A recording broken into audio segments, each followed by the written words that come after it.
inspected by the course cars, and space being made down there.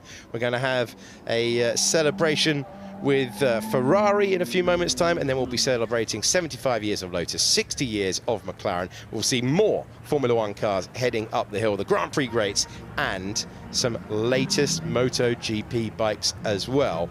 And very much looking forward to all of that. But most importantly, by far, is that we're back today and we're celebrating all the motorsport history. Throughout the day, we're seeing new launch models, and we're also celebrating the history, and it doesn't get any more evocative than Ferrari. What an array of cars for Ferrari, and coming back to compete in the World Endurance Championship and winning the big one, the 24 Hours, their first works entry in that for 60 years, and they just somehow managed to scramble across the line ahead of Toyota that's been there for a very long time, but of course in GTs as well. But looking at 296 GT3 at the front, that's their new shape GT car. In behind, one of the purest designs they ever had, the Testarossa.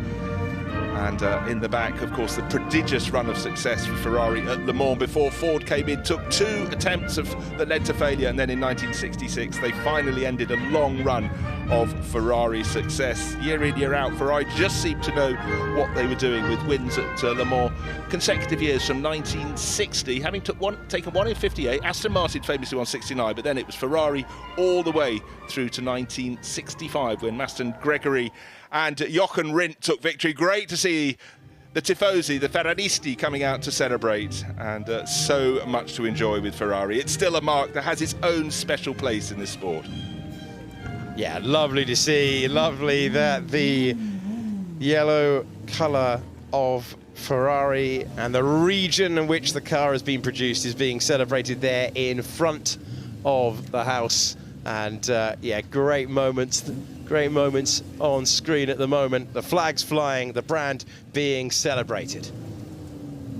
So Goodwood House yesterday battered by heavy winds. Today that's all cleared. Still a little blowy, look at the flags, but for the Ferrari fans, treasured photos will be taken right now. And of course the Ferraris look brilliant when just sitting at a standstill, but to my eye, as someone just married to motor racing, it's when they move, it's when those engines are fired up, that special magic. And for so many years, of course, Ferrari allied to a V12 sound, but the 275p, just such an exquisite car. That was their last selection of Ferraris before we went on for Ford's run, but just exquisite machinery. And we should all celebrate the fact these cars are still being brought out. There are still classic divisions of the great motoring manufacturers that keep these cars sweet, plus a lot of individual owners as well. Our joy is to get them still out and about, not in a museum. Ferrari celebrating that historic win in the centenary edition of the Le Mans 24 Hours, the Grand Prix of Endurance, and that's what we're celebrating at the moment with the drivers in front of the house. Good to see so many people in the sunshine. Thacum providing buggies for all the people to take their children. A brilliant family area down by the start line with its own grandstand. Children allowed to do digging in a ball pit with proper diggers. It's an absolute winner. Right in front of the house, the inimitable Jerry Judah sculpture. You think you've seen them all, but every year a different twist. So that is famous the world over. What's it going to be this year? Always kept as a secret, that's the thing. And yeah, how can you keep something that big a secret? But you know what I'm saying.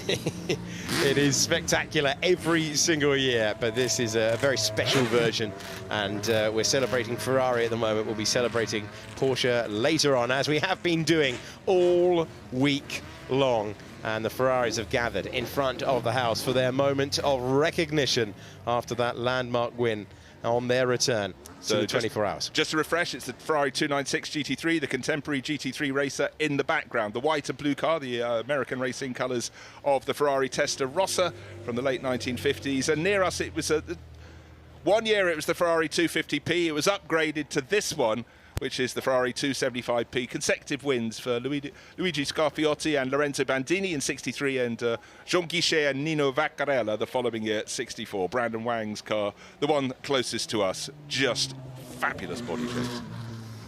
Yes, and the budget cap in Formula One allowing Ferrari to go back to the World Endurance Championship, and distributing staff there who, I don't want to let them go, and they took all of their knowledge and all of their prowess and all of their competition to try and end the run of Toyota, and they did so, and we have assembled in front of the house to celebrate that landmark as well. And plenty of you down there ready to enjoy the moment on the balcony.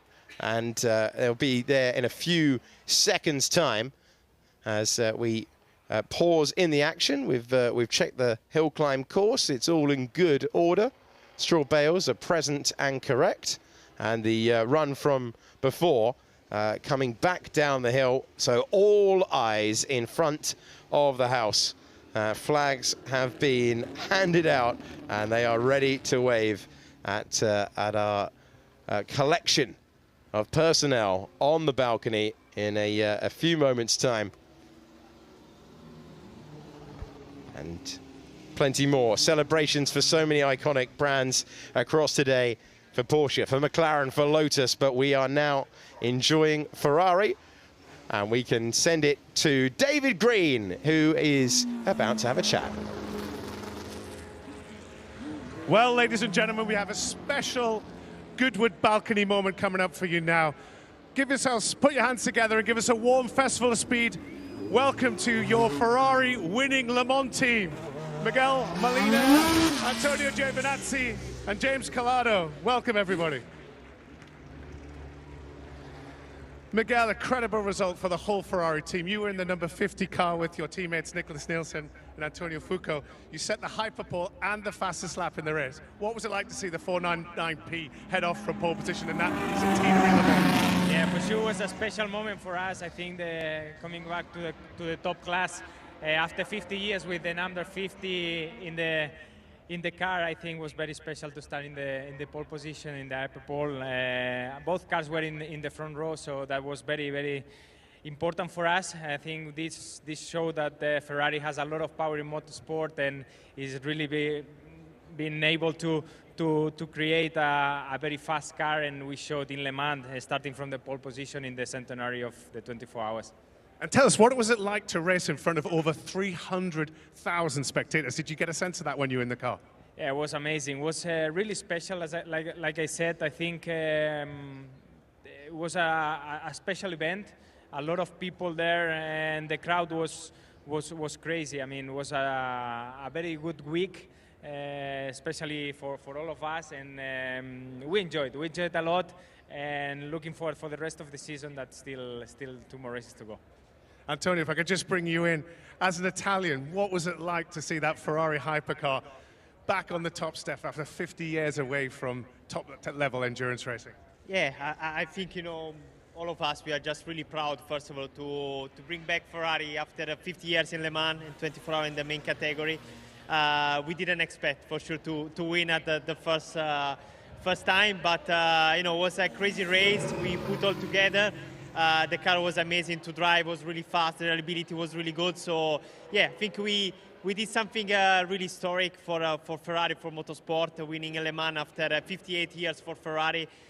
Just really proud of my teammates and my team in general. So, yeah, we need to be, all of us, really proud. And tell me what it was like when you, after 24 hours of quite intense racing, it was probably one of the best Le Mans for a long, long time, when you saw your teammate, Perguidi, going over that line in first place. What was the feeling for you? It was a tricky Le Mans, you know, it's already a really long race, but the conditions were crazy, you know, start to rain in the middle of the race, just in a part of the track. Then, you know, in the last 28 minutes, the car didn't restart, and was a little bit of panic on our garage. But we were able to, you know, to restart the car and to lose 1 minute, but still to win the race. So it was really like a movie, to be honest, and but with a good ending for us. I thought you were just trying to make it more dramatic for us at the end there with that stop. It wasn't the plan, but in the end, you know, like I say, I felt like a movie with a good end for us. Well, just still a special day for me, for my career. You know, winning for an Italian driver with Ferrari in Le Mans, one of the best and biggest race in the world. It was something really cool. And you know, it's a fantastic achievement for a very short project for Antonella Coletta and the rest of the Ferrari Le Mans team. You must be very happy with what ended up being a fairy tale win. Yeah, you know, 1 year ago we put the car in the track, and after 1 year we did all the podiums in the championship, the hyperpole, the 24-hour Le Mans. So yeah, just really proud of my team, and still a lot of things to do keep working, but I think we achieved already something really great for Ferrari. Fantastic work. And James, if I could just bring you in. You brought a British driver back to the top step of Le Mans. How does it feel? Amazing. It's great to finally see some Brits. I've been with Italians the whole time, so it's amazing to see you all. Yeah, it was an amazing achievement, honestly. We've wanted it for so long, and to bring this car back after so many years, and it's only its fourth race, to get that win was truly outstanding. I'm so happy for the team. Of course, you've won before in the LMGTE class. What's the secret sauce to winning the Le Mans 24 Hours? I think not to let it stress you out too much. I think, obviously you've got to be quick. The car needs to be fast, but at the same time, it's a long week. You need to try and recover, relax, rest as much as we can, and not make mistakes. And honestly, we didn't think we'd finish the race. The car had never done more than 8 hours, and to do 24 with absolutely no problems was outstanding. So it's all credit to Ferrari. What an amazing team. And you're very much part of the family there. You've been part of the team for many years. It's a month later from the win. How does it feel? What have you been doing? I hope celebrating for the last month. Yeah. Well, I had 2 weeks. I maybe put on a few kilos. It's back to training now, and we've got a bit of a break until Japan. So, relax a little bit, but at the same time, try and train as much as we can and enjoy the moment. And, I always love being here, seeing these old cars. It's so amazing, and, it's just great to see you all. And finally, just at the Festival of Speed here, it's been a great opportunity to bring that fantastic-looking hypercar, the 499P, all covered in dirt still from Le Mans. It's probably the most photographed car here, I'd say, this weekend alongside the trophy. What's it like to be here this weekend and celebrating the win?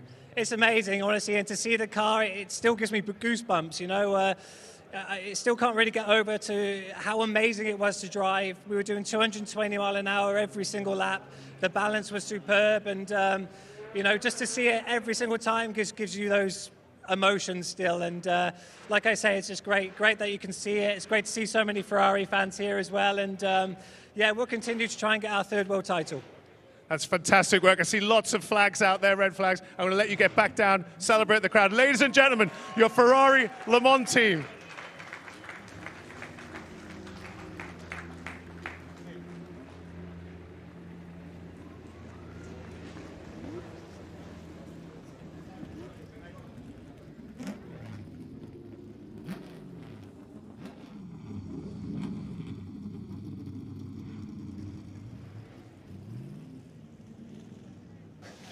Well, fantastic to see the names that have been etched in motor racing history celebrating, and it's Pier Guidi, Collado and Giovinazzi celebrating on the balcony. Let's check in more with Ferrari.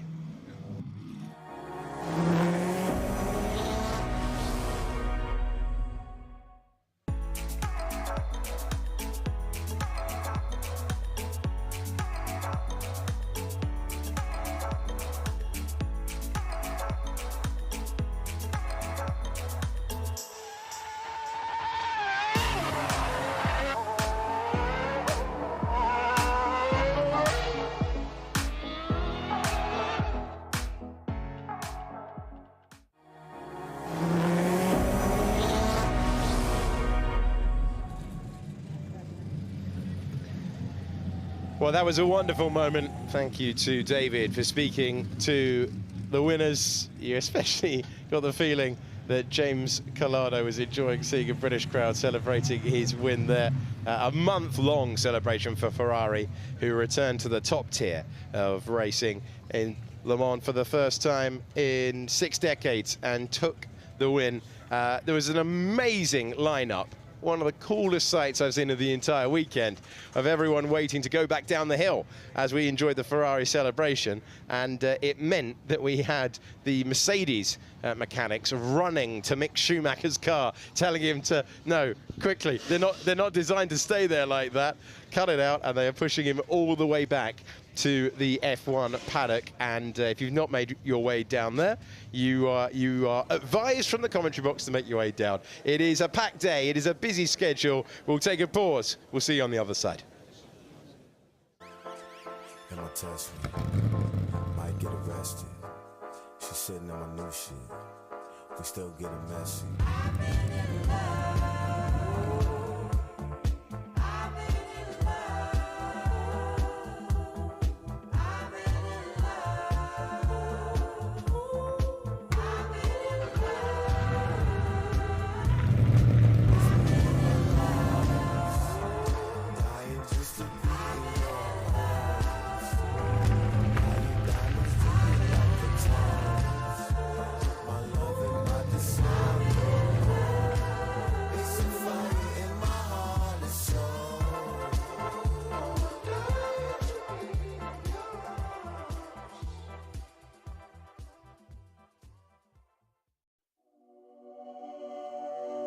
And I'm gonna change. I know it can't be no matter how hard we try, no matter how hard we try.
So this is Future Lab, Goodwood's innovation pavilion packed full of dynamic, interactive technology here to inspire everyone, from industry enthusiasts to the next generation of budding scientists. Let's check it out. So I've managed to find a friend over here. Who's Sprout? What's he up to? Sprout is an electric robot for field work. So Sprout's able to carry lots of different tools within it. So we've developed an asparagus harvester as the first tool, where it looks at the crop, identifies whether it's ripe, and then cuts it off using a soft gripper and a vibrating blade. Inside, underneath the bonnet, there are two 3D cameras, and those cameras look and use deep learning to identify where every single spear is. Sprout is battery powered, it's fully electric, it's lightweight, it can run for 12 to 16 hours a day, completely autonomously, no stopping, no brakes, and do that day in, day out.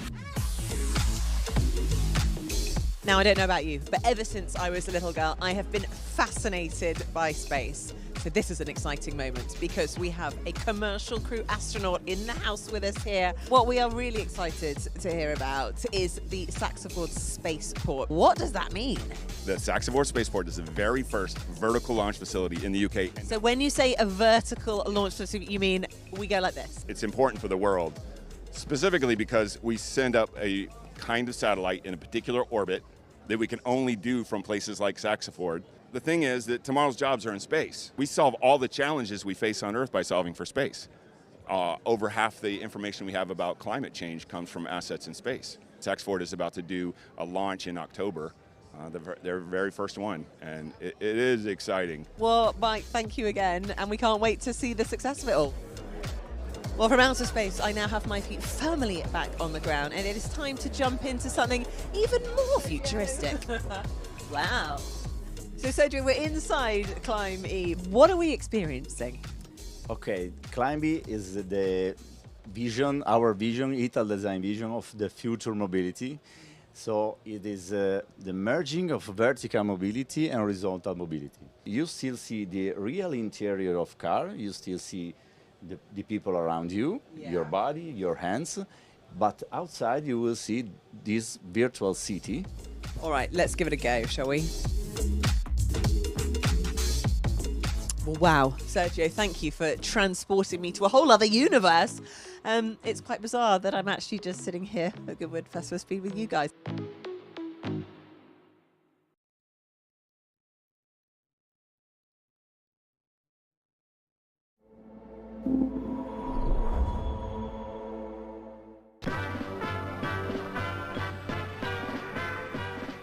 Ken Chapman, the private plane commuting chairman of the Lotus Group of companies, knows the meaning of success. Jim Clark, the first man home.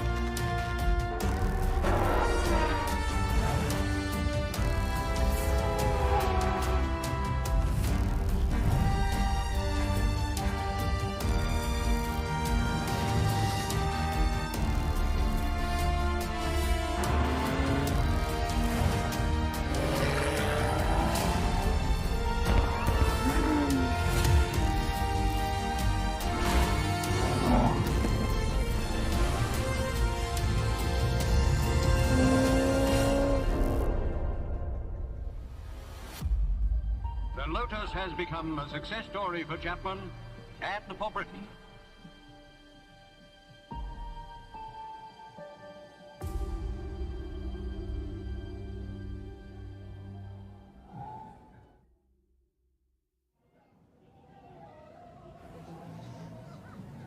It is time to celebrate 75 years of Lotus, and you're looking down at the infield where plenty of manufacturers, including the great Mark, are celebrating, and it's a huge stand down there, Alice. It's well worth everyone, if they've not been yet, taking their time to not only go and see Lotus, but see all of the manufacturer stands. It is a huge array of machines down there.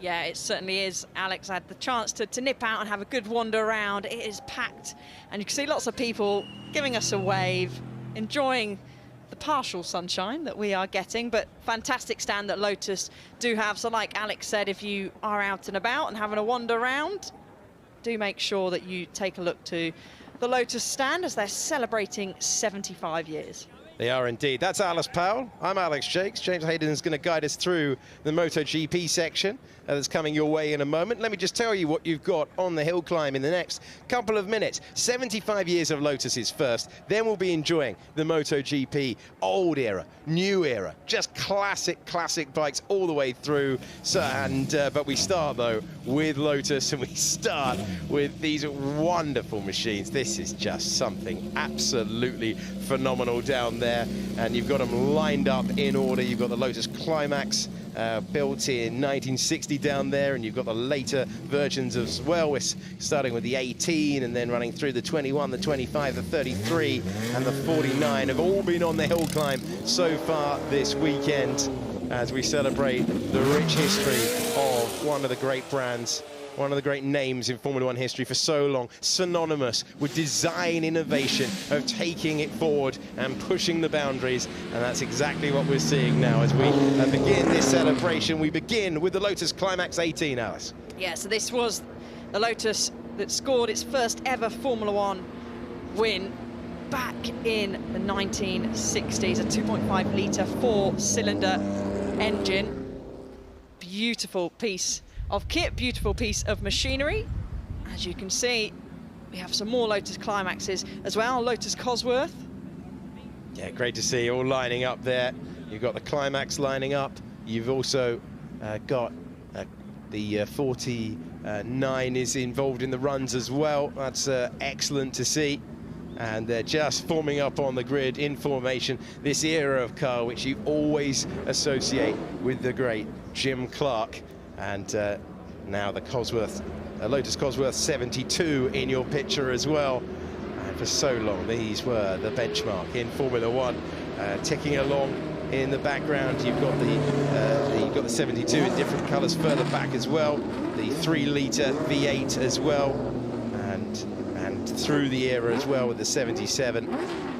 Iconic liveries as well, aren't they? Oh, Alex? yes. Not only this innovation of design, but really impressive to see them all together. This is what you get at Goodwood. This is, James, only what you get at Goodwood. Such an impressive collection of historic cars for Lotus. Yeah, unique and just absolutely wonderful to see these classic JPS colour schemes as well. Gorgeous shapes, and you know, just absolutely brilliant to see some of Colin Chapman's masterpieces.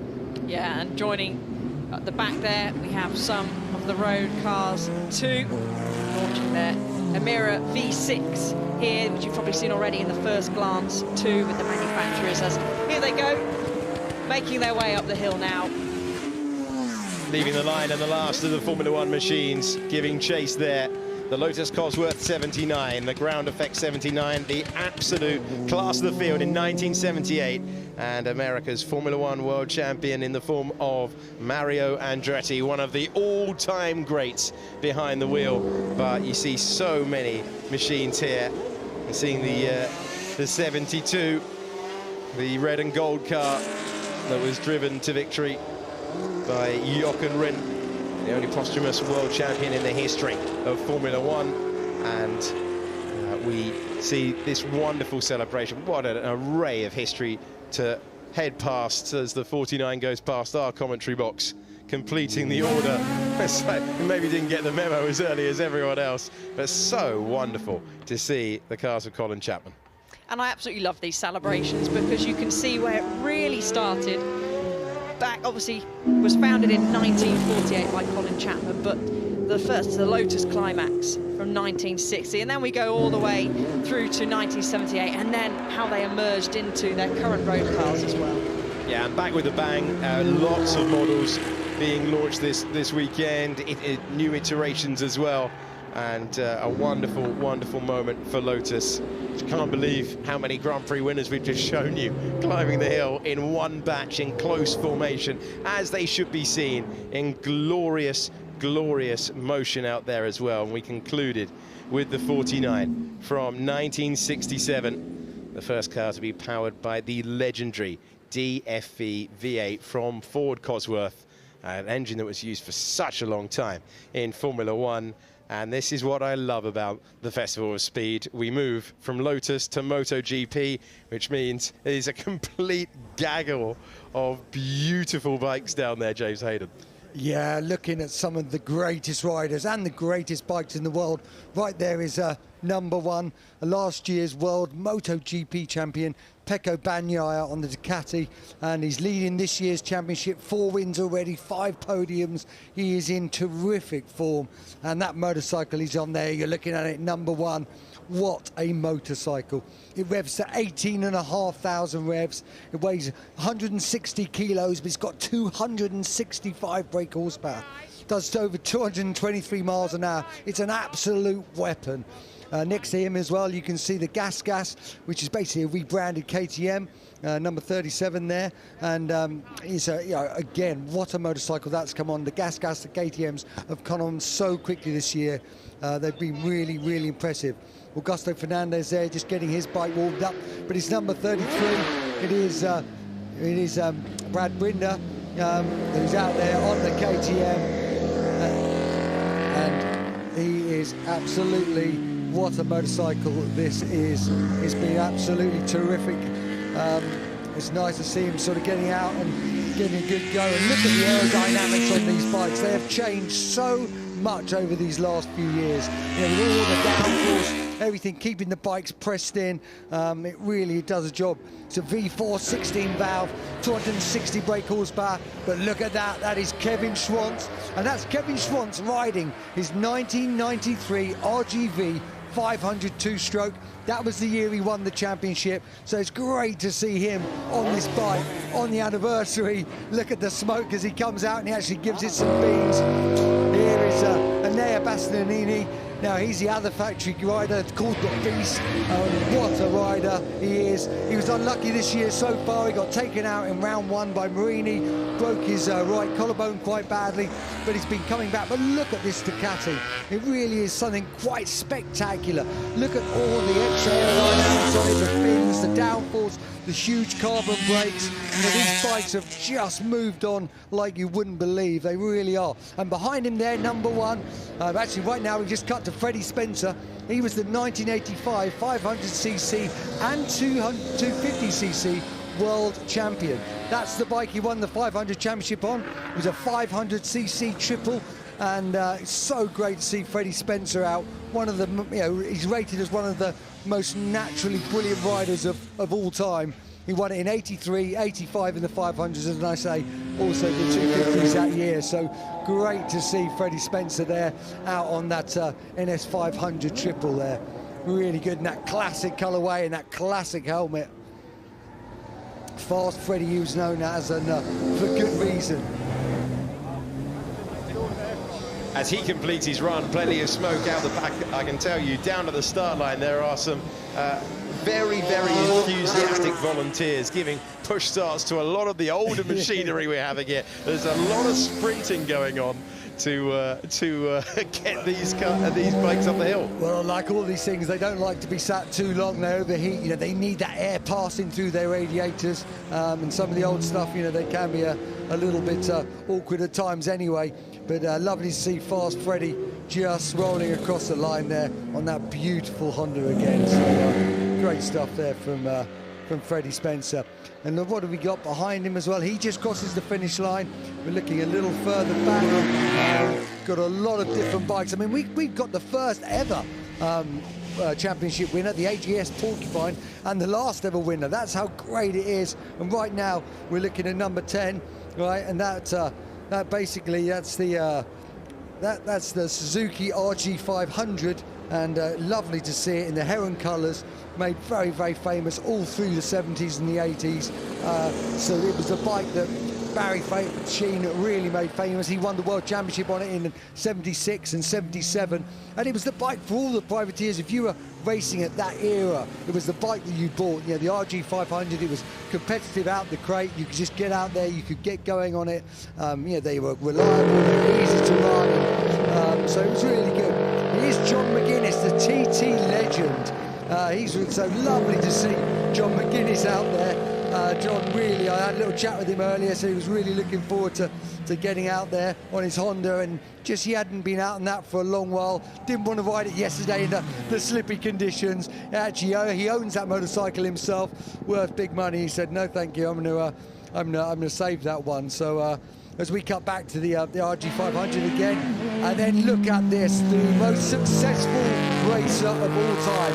It is the one and only Giacomo Agostini, the 12-time world champ on his MV Augusta. And listen to that bike. And even now, let's not forget, this man's in his 80s, but he's still so super stylish, super cool. He could have walked off a film set, and look at him hustling it. He's not crawling up the hill.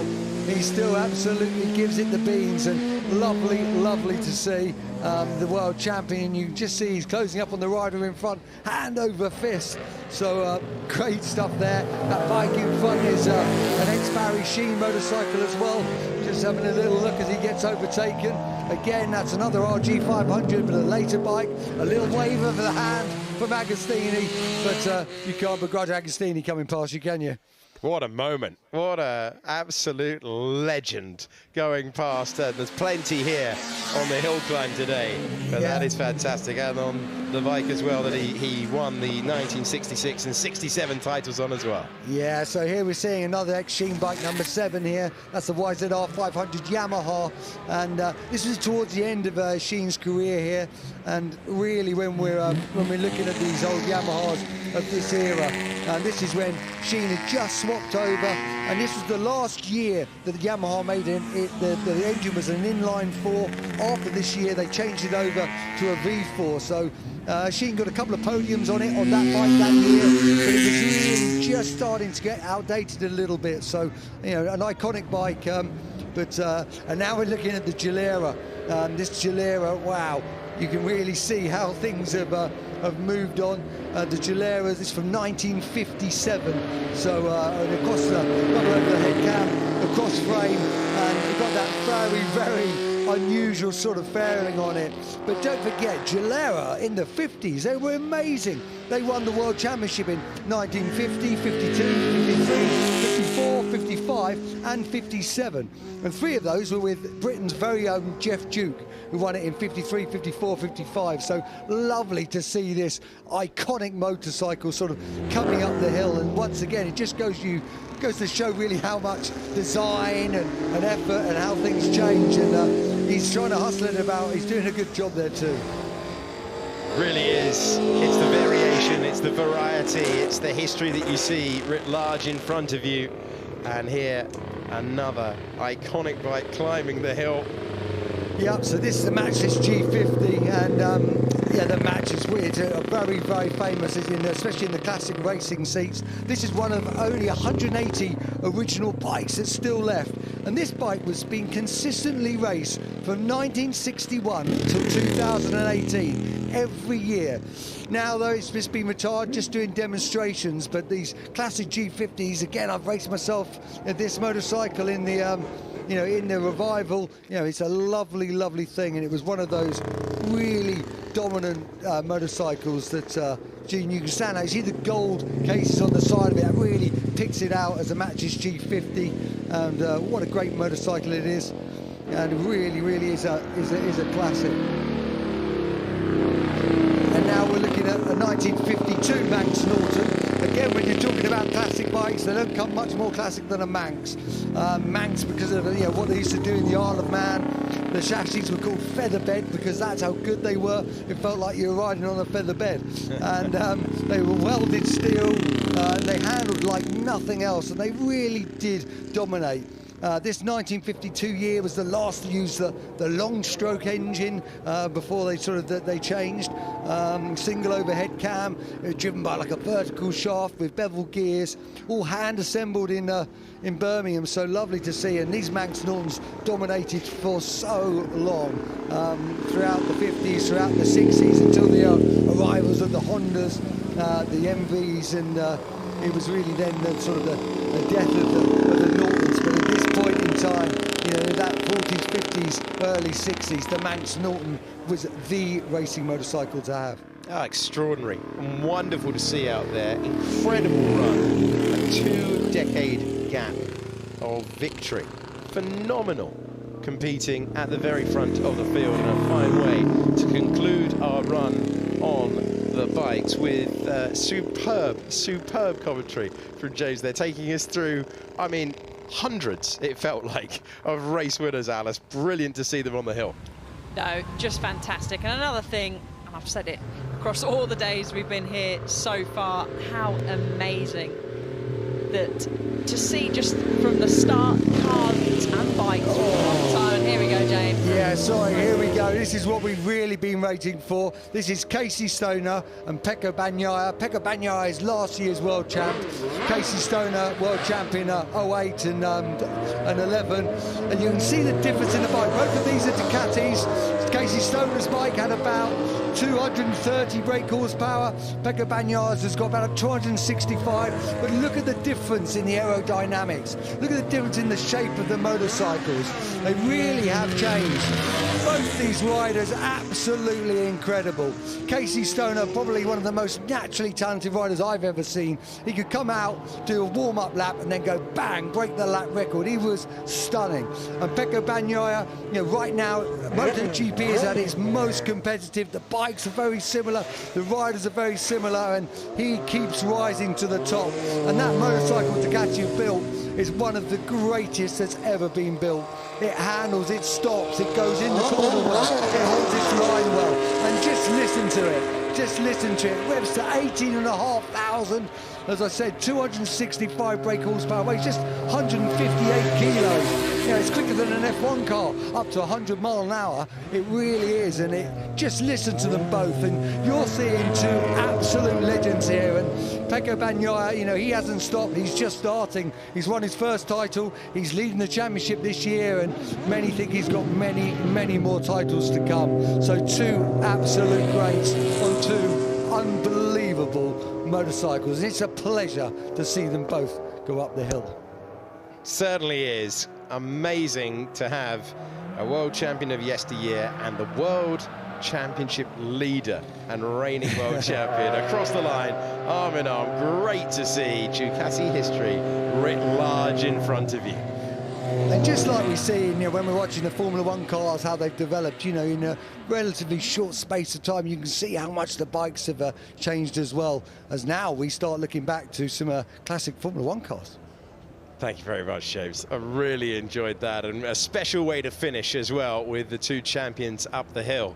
Talking of champions, we're looking through the gaggle at a World Championship winning car, different driver though, a World Championship winning driver no less though, Sebastian Vettel behind the wheel of the car that you all know as the FW14B, but we know so many times, Alice, as Red 5. Yeah, we certainly do. And Sebastian Vettel is going to be smiling like a Cheshire cat coming all the way up the hill in the Williams Renault FW14B, the 3.5 litre V10 is going to be screaming up the hill, and it looks like alongside the Renault RS10, which is a 1.5 litre V6 turbocharged. It secured the first victory for a turbo car, Jean-Pierre Jabouille, in the 1979 French Grand Prix. But first up, here comes Sebastian Vettel. Iconic driver, iconic car, united and powered, Alice, by renewable fuel. That's Sebastian Vettel's passion project at the moment, and it's allowing us to see a car from his personal collection on the magical mile of the hill climb. The four-time world champion doing the donuts of one of the most evocative and technologically advanced cars of all time in Formula One. It certainly is, and I told you he's going to be enjoying it. It really looks like he is, giving the crowd a fantastic show.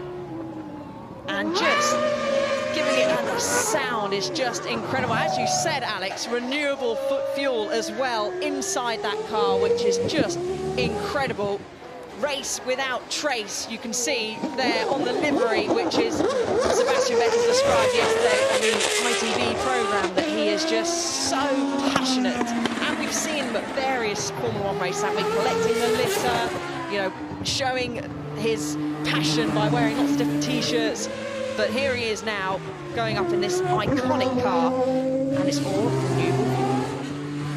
The car that took Nigel Mansell to his sole Formula One World Championship in 1992. I know this will be a special moment for so many of you at the hill climb, because he was a very popular driver, Sebastian Vettel, and Nigel Mansell's car, one of the most advanced that we have ever seen. The FW14B, driven perfectly, and a wonderful reception for Sebastian Vettel, and also for René Arnoux directly behind, coming across. What a highlight of Shootout Sunday. That is his car. He does own that car, one of several in his personal collection, so I think that means that he can get away with doing some donuts in that 1992 Williams Renault. Yeah, you wouldn't get a current Williams driver doing that, because they would have to answer to the boss. The wonderful thing about Sebastian Vettel is, even when he was driving to those victories in Formula One, he knew what it meant. He knew his place in motor racing history, and now he is leading to the advancement of it as well. A great moment on a great day so far. How we are bouncing back from the disappointment of yesterday in the Sunday sun, and we are now into a celebration in McLaren's 60th year. We're going to dot about. This is the McLaren F1 GTR Longtail. We've also got on the circuit, I believe as well, the car that competed in Japan for a really, really long time as well. But this was sent, there's the car that competed in Japan for so many years, but this was the car that really raised the game. Wasn't expected to win, wasn't in the leading class of Le Mans when it won in 1995, but was a sensation when it took the flag. Yeah, it was a very, very popular and famous victory. 6.1 litre V12. Oh, and off into the barriers goes the McLaren, into the bales, and just got a little bit loose coming into Moulcombe Corner, but thankfully able to get out of there without interrupting things, and that's a good job as well, because we've got a Scarlet Ferrari directly behind. This was the moment, unplanned moment for the F1 GTR, built in 1996 on the grass, armfuls of opposite lock. No, but a bit of a scrape for a beautiful car down the straw bale. Yeah, just locked up the rear going into Moulcombe Corner, and it's not the first time, as you said earlier, Alex, that we've seen a few cars venture off there. Luckily, the grass is fairly dry, and the hay bales have done its job. It's been caught up by the Ferrari. Not too much damage, thankfully, to the famous McLaren. The Ferrari behind was driven by Sebastian Vettel when he was competing in Formula One. It has had a halo added to it to update it going forward, being driven by Marc Genet out there. That's the 1.6 litre turbocharged V6 that was a championship contender in 2017, but ultimately that title went the way of Sir Lewis Hamilton. We now have the beautiful McLaren M10B, the 4.8 litre V